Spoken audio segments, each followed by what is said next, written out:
Hey everybody, I'm Matt Murphy, and I'm here at Cafe de Cuff to interview the trio Aspirations. Now they just released their debut EP with Underground Operations, and it's something new and fresh and unique, so check out their MySpace page, and hope you enjoy the interview. Hey everybody, I'm here with Stuart from Aspirations, and Bill from Textbook Strategy, who's on tour with Stuart right now from Aspirations. How's it going, guys? Good. Good? Awesome. Awesome. And right now we're in Don Cherry's bar, enjoying a plate full of nachos. So they're not nachos. What are they? Chips. Well, it looks like home-style cooked potato chips, but they're pretty rad. It's good. Yeah, not bad. I think it's maybe just because they're the Irish nachos, because I think I've had nachos here before that were on Mexican-style chips. Pretty sweet. Now, why would they be considered Irish nachos, do you think? I got bacon on them and onions. And that's pretty much what an Irishman eats. Not bad. So for the people at home who don't already know, what would you say Aspirations is? How would you define Techno grindcore. techno grindcore? Not bad. Sorta. Would you say like hip hop with rock influence? Yeah. And you got kind of a little bit of growly yell going on as well in the background with some like really kind of beautiful singing from Kirsten. Yeah, definitely wanted the contrast of voices. That was definitely like part of the idea for the project was contrast. For sure. Now, your brand new EP, which came out June 10th on Underground Operations. Yep. Now, creatively, where did this come from? Like, what made you pursue this avenue of strange genre? It's my beard. It always happens. I listened to hip hop before I listened to anything. The first record I ever had was NWA 100 Miles and Running.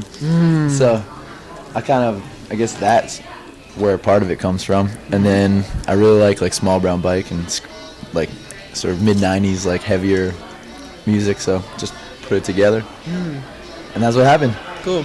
Now let's talk about a little bit about your musical background, because you were in a band called Daggermouth, or are in a band, sorry. And how would you say the experiences from that band led you to approach this differently at all? No gear to load. Not bad. All of our gear is in my pocket right now. Everything is right here. In the iPod? iPod, that's it. Not bad. That's No a good gear, way. No van, no fights because there's only 2 people. Cool. And we can actually drink on the beer tab. Yeah. Which is good. Because for those of you who don't know at home, Bill here is filling in for Kirsten. Yeah. Who would you mind explaining that? Kirsten is operating in jail.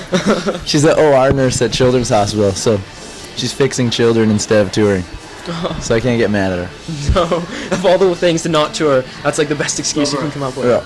Oh, mine. I got this cheese pile. So, how did you meet up with her and start doing that?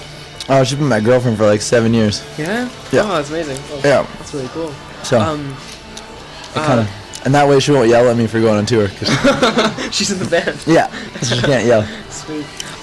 Now, I'm curious to ask, how does the new record translate to the live show? You're gonna have to find out. Yeah. No, I don't know. We just run around and yell. And It's kind of more of a hip hop kind of live show, I guess, Yeah. more than a rock and roll live show. I'd say. I think we definitely have more of a hip-hop persona. Yeah, it's fun. It's funny, but it's 2 skinny white dudes with tattoos instead. Yeah. not bad. So, I don't know. Because you were telling me before that you only knew you were coming on tour last week, Yeah. and you did about 3 practices and then hit the road. Yeah. Yeah. So, how do you think being the front man for a band is different than behind a guitar? You have to, it's really, when I play bass, I can just kind of, if I want, I can sit back and just do my thing in the back. I don't really have to go up to the front, but as a front man, you have to look at everyone in the eye. You have to really, you're the one that is, connects the band, to the audience, and it's definitely a lot harder. Everybody's watching you. Nobody's watching. Nobody wants to watch the bass player and stand there in the back. But everybody wants to watch the guy in front, so you gotta not suck. And to kind of jump from that so quickly, what's your experience been right now? Is it a rewarding thing at the moment, or is it tough, or what do you think? Fun. Yeah? Thanks. It's really, really fun.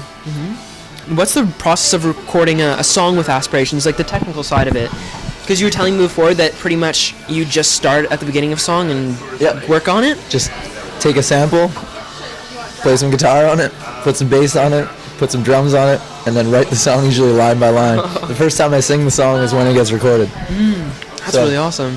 Yeah, there's no practicing.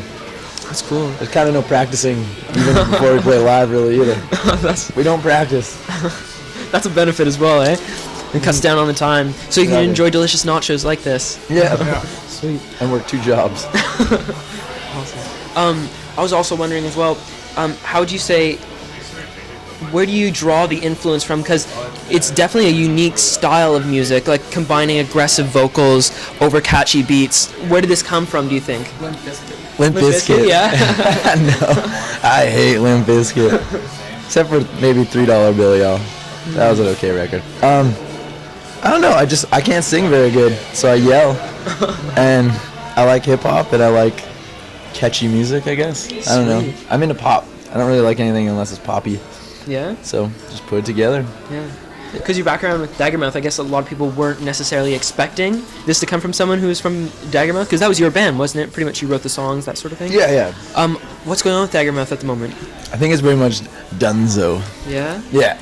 That's pretty much it. I'll say that's it. Official. You heard it here. You heard it here. That's it.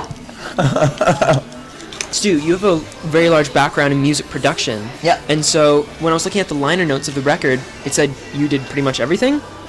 Yeah, so tell me about that. Where did it come from? I've been recording bands for a long, long time.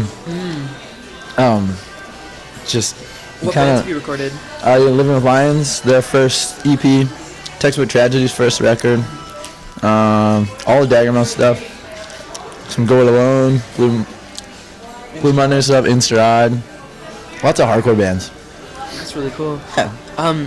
Now, I guess with all that experience behind you of doing other bands, is it strange to approach your own music that way, or? It's hard because I gotta play and hit record, so it's like you have to you can't concentrate on everything at once, I guess. So it makes it harder, but it also makes it easier because I know when I fuck up, so I can just hit stop and then do it again right away instead. You know what I mean? For sure. But yeah, it's fun. I wouldn't have it any other way. Sweet. Now let's talk a little bit about like just touring in general. How's the touring with Aspirations different than touring with a band that has like several members and guitar players and background drummer and all that? So much better to So tour much with less better? people. There's no gear to load. There's no fighting because it's just 2 people. That's awesome. And yeah, I guess you get more money technically. Technically. It still all goes to the same place. Pretty rad. Gas tanks and, well, we haven't given Carpenter any money for gas yet, but we will. And also when I was looking at in the liner notes, you said you took a lot of the samples from other bands. Yeah. But which other bands did you use samples from? I don't know if I can say that on here. No. I'll say the ones we got permission from. Okay, cool. We used Planes and Mistaken for Stars. We used a song from their first EP. And Pretty Girls Make Graves. And Jawbreaker, which was a cover pretty much, but I don't think it's being ruled as a cover. And what else? I think that's all I can say. That's all you're allowed to say. Yeah.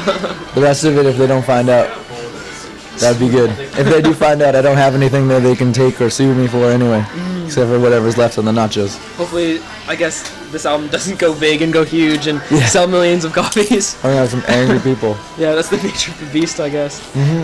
Cool. Well, thanks so much, guys, for doing the interview. Oh, no problem. Nice to Thank meet you, very sir. much. Yeah, too. you too. Thanks, man.